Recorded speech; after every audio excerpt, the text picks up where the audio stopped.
So in order to understand photography, I think it's really important to take a look at the history because I think it's really interesting and it also gives you some perspective on why photography developed the way that it did. Now, doing the research for this lesson, I realized it actually went back a little further than I had remembered.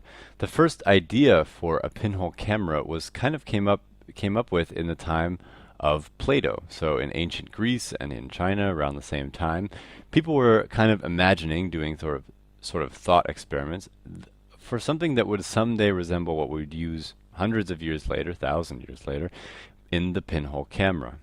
Now the next step is the camera obscura, and the camera obscura is actually really interesting because it's basically a camera without film. The idea is you've got a wall, so you've got this empty room, and if you put a little tiny hole in the wall, the light will come in from the other side and it will be sort of focus through that hole and then onto the wall on the opposite side. So you can see here that this scene is being reflected on this wall, or sort of focused on this wall through this hole. And this is basically the foundation of photography right here. This is the moment when this came into focus, or, well, really, quite literally as well. The only thing that was really missing was the chemicals for this, and these were discovered somewhere between the year 1200 and 1600. Different scientists at different times realized that there was this sort of group of chemicals that were related to silver, and one was silver nitrate. And this turned out in the end to be photosensitive. And this whole discovery of it being photosensitive was first sort of formulated and organized by a guy named Wilhelm Homburg in 1694. And this is when he realized that there was a, as he put it, a photochemical effect. Now the groundwork was basically laid for photography to begin. So from here, from 1700 through the 1800s, you see kind of a focus on lenses and on sort of bettering this camera obscura over here. So you'd have people putting in a lens right here instead of just a hole. And this would lead directly to the developments that would come in the 1800s. And that development came roaring around the corner in 1826 in southern France. This guy right here, his name is Joseph, and his last name is Niepce. Oh, and I'm spelling it wrong. And Joseph Niepce was just kind of a guy who was interested in the entire idea of photography, and he wanted to develop some kind of camera. And he had taken a camera obscura and he had worked around with these light sensitive silver nitrates, and at the same time he had been exchanging letters with this guy over here, Louis Daguerre. Well, Joseph Niepce was the first person to really come up with a photo, a permanent photo. And that's a really important distinction because a lot of people had made photos, but this was the first permanent, and I'm not spelling it right, permanent photograph. Lots of times they would make them and then they would soon deteriorate really quickly, but this was the first one that would last, and it lasted up until now. You can see here that you've got some buildings, got maybe a field back here, and if you look really closely, you can actually see that the sun moved so far during the day that it's actually exposed the walls on both sides, so the lighting of the photo is actually a little off. Now this was done on a piece of pewter with some silver nitrate slapped on it, and it took 8 hours to make this photograph. So can you just imagine taking a photo that takes 8 hours to make? You can't move the camera a single bit. Just have to leave the camera there for 8 hours. So this step now behind them, the move then became to simplify and strengthen the power of photography and to make photograph something that you could take instantaneously, so it wouldn't take 8 hours to make a photograph. So when Niepce died, Niepce, I'll say, died in 1833. And he passes all of his papers on to Daguerre, who in turn, just 6 years later, comes out with the daguerreotype. And this was a revolution. This was very, very big news because the daguerreotype took the same process and basically made it something that could be done more quickly and more permanently. So instead of taking 8 hours, it would just take a few minutes to make a photograph. And this is one of the first daguerreotypes. It's of a city, obviously somewhere in southern France. And you can see here this guy with his foot up on a sort of pedestal of some kind. This guy's actually getting his shoes shined. And there are lots of other people walking around on these streets, but this guy was the only person to stay still for the whole photograph, the whole time it was being made. And so he's the first photographed human in, well, that we know of at least. So very interesting, you know. So this whole discovery and the release of this discovery really prompted a lot of activity. Now this guy over here, his name is Fox Talbot. Fox Talbot was a British guy, so across the channel, and he had been interested in the idea of photography, or it wasn't called photography yet, but and the idea of capturing images on silver nitrate plates, as they would say back then. And he and this astronomer, whose name was John Herschel, worked together on lots of different things. And in 1839, sort of through their collaboration, John Herschel came out with the glass negative.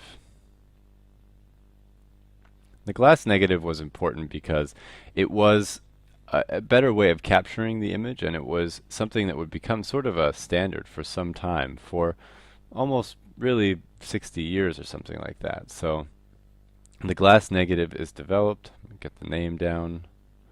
John Herschel, quite a famous astronomer in his own right, as well as a developer of photography. And then just 1 year later, Talbot comes out with his own process, and it was called the calotype. It was a wet process that had some sort of paper negative. And the thing was, though, that Talbot then, and this was Talbot, we'll make sure we distinguish that. And the thing was that Talbot put a copyright on this, and that is the reason that really the daguerreotype took off, because the daguerreotype was bought by the French government and put immediately in the public domain. That meant that any photographer could use it, and so the daguerreotype basically within a couple months became the standard form of photography at that time. And the calotype, because it would have been a little bit more expensive and money would have been going to Fox Talbot over here, it never became quite the hit that the daguerreotype did. Now, things went very quickly from here, and within a couple months of the daguerreotype being developed, it was already being used in the field. And by the 1850s, it was really common to see roving photographers like this traveling through the countryside of Europe and even in America and other places, and doing these sort of mobile photo studios.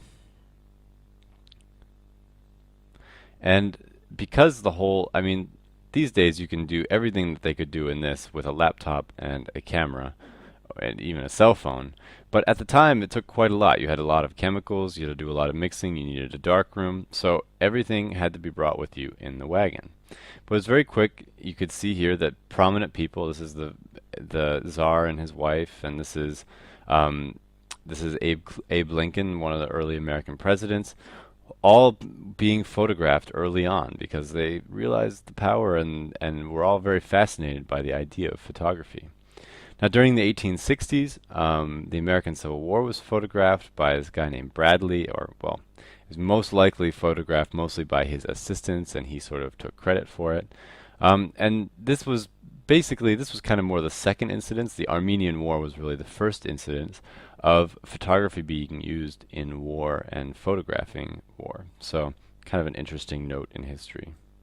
Now, early studios would have looked something like this. So pretty much any time from the 1840s onward, you would have had a big, huge camera. You can see that is a massive camera. And you've got this guy sitting here doing this very sort of stilted pose. And the reason for this is because you've got this piece here holding his head. And this was sort of a required piece of equipment for photographers at the time because the speed of the camera was still so slow. You would have had to hold that pose between 2 minutes, and maybe if your photographer had a really fast camera, maybe 30 seconds. So That's a really long time to hold your head very still for a photograph. So it's pretty amazing. You'll sometimes look in the photos and you'll see that people blinked during the photos or things like that. But this piece of machinery here on the back, this sort of stand, is meant to secure the head, and it's often hiding behind the person in the photo. You don't usually see it when you look at the actual photos. But this is how people adapted to the technology. As it progressed, though, things got better, and they didn't have to use that anymore. Now, here is really where that step takes place, where things really got a lot faster and really changed a lot. 1870s, the dry plate comes out and becomes really popular. Instead of having wet plates of copper or things like that that you had to put inside of a camera or like a pewter plate or something like that, you would just have a dry piece of emulsion that was sort of like the film that you would be used to but on usually on like a hard plate, not on something that was soft. Now in the 1880s, Kodak really made some big steps in the technology and really kind of came out with some things that would really forever change photography. In 1840 or in 1884, George Eastman develops a dry gel on paper, and so basically sort of the predecessor to the film that we would be using 50 years later. In 1888, they came up with this slogan right here, which I think is just great.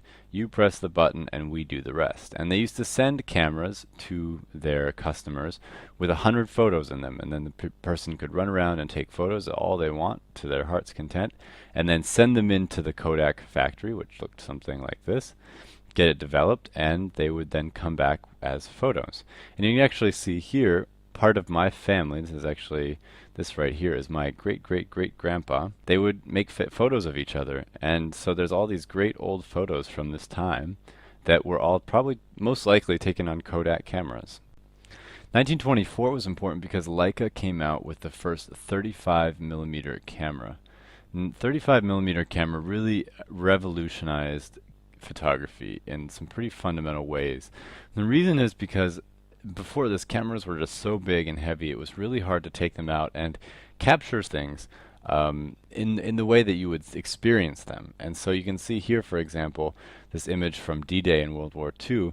This is sort of the style of photography that 35 millimeter allowed for. People could bring a camera with them and shoot something running along with the action, and the camera was so light and small that you didn't have to even have a tripod, and it was fast enough that you could really take a lot of new innovative photos.